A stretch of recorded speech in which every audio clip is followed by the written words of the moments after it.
We're talking with Donna Jackson. She's a brilliant scholar. She understands the implications of these massive government policies on basic things like wealth gap between races and so forth. She believes in American ideals. She believes in the Constitution. She believes in liberty.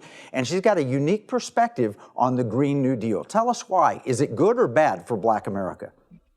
The Green New Deal is the worst for Black Americans.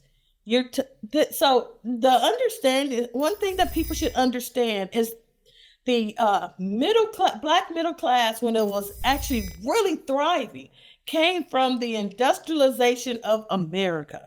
You know, Henry Ford, and I like to talk about this a lot. My grandfather, who worked on the floor at Ford Motor Company, came from the South in 1910, and the floor was completely integrated.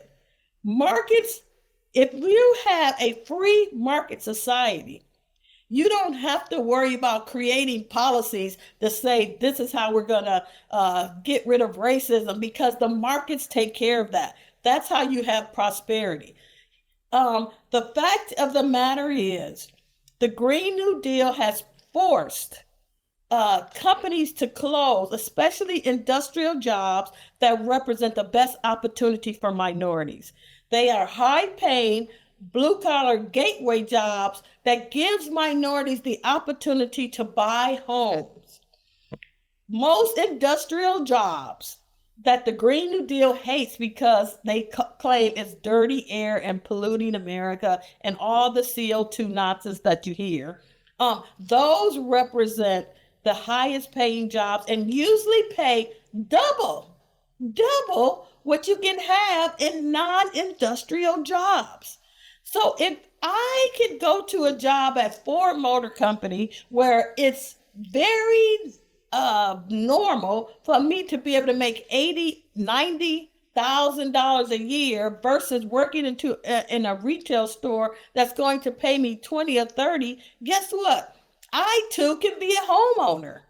I mean, these jobs always represent the highest paying opportunities for a community that has a lower college degree graduation rate. Well, here's a problem with the Green New Deal too. We're shipping the jobs overseas. China produces most of the solar panels, the wind, and so forth. And they're not even being good to the environment in the process. So not only are we shipping American jobs overseas, but we're harming the planet's environment because they don't do the clean energy, they don't do clean manufacturing of the clean energy. They do dirty manufacturing of the clean energy. And so sometimes the electric cars are actually worse for the environment, not better for the environment. All around it seems like a bad thing. But then you touched on something really important here. You touched on the American dream and the ability to own a house, something that's been priced out of the market for our kids. Why is it that regulations are causing problems in the pricing of houses? Because, one of the things I always tell people is whenever people tell you about a regulation, ask them how much it costs. I mean, that is always going to add cost in because you're talking about the number of people you add, and regulators have a agenda of creating more regulations, and each of those regulations comes with higher costs. I was just looking up recently that they have a new regulation for every appliance in the house, including going after furnaces, gas stoves we heard a lot about. They're also adding a regulation with HUD, the Housing and Urban Development, that's supposed to give out FHA loans to low-income families. They created green code requirements that may add at least $31,000 additional dollars to the price of a home. The average regulation today is adding about $121,000 extra to the price of a new home. And then add on that they have the 30 by 30 that's restricting private and public land that can be used to build on. So they're actually creating artificial scarcity. You hear a lot about not enough inventory, but people are not talking about why. Why? Because they're putting restrictions on land. They're actually having they have the Clean Air Act, they have the Conservation Act, where if you go in and they say, oh, you got to have a water pond on your lawn, on your property, so we're not going to allow you to build on that, even though the property is owned by an individual. They're taking land, and they have this agenda, and I don't know if people are paying attention to this, 30 by 30. They plan to have a 30% of the land owned by the government by 2030, but 50% owned by the government by 2050. So what does that mean? That means there's less land to build on, which means there's fewer housing. So it's more competitive in the terms of the housing that is there, which means that price is going to go up.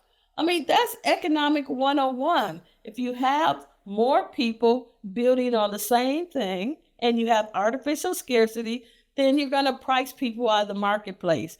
And people that have lower incomes, which is historically minorities, just because of the conditions that exist in our communities, that means those people are automatically left out of the marketplace. Well, a couple of things. First off, $25,000 from government to help you buy a house is a drop in the bucket compared to the cost that you're talking about. But the second point, which you touched on, is the beginning of a lot of regulation happened after the Civil War with the attempt to control populations.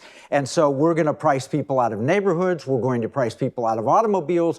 Regulations, we're going to keep people from having guns. A lot of the gun regulations were in order to keep minorities from owning guns. Regulations can be extraordinarily racist. Wealthy people can get around them, but the average middle class and below, they struggle with these regulations, don't they? Absolutely. I mean, what people need to understand is regulations. Each regulation represents a barrier to that opportunity. And those barriers are by design. And so when you talk about these Green New Deal initiatives, the goal is to make sure that fewer people can have resources and you force people onto government assistance. If you want to know why the American dream is dying, she's just described it. All right, we're going to need to take another break. When we come back, we're going to talk about critical race theory, DEI, and we're also going to talk about solutions. What can America do to get better? We've got a great future ahead if we listen to Donna Jackson.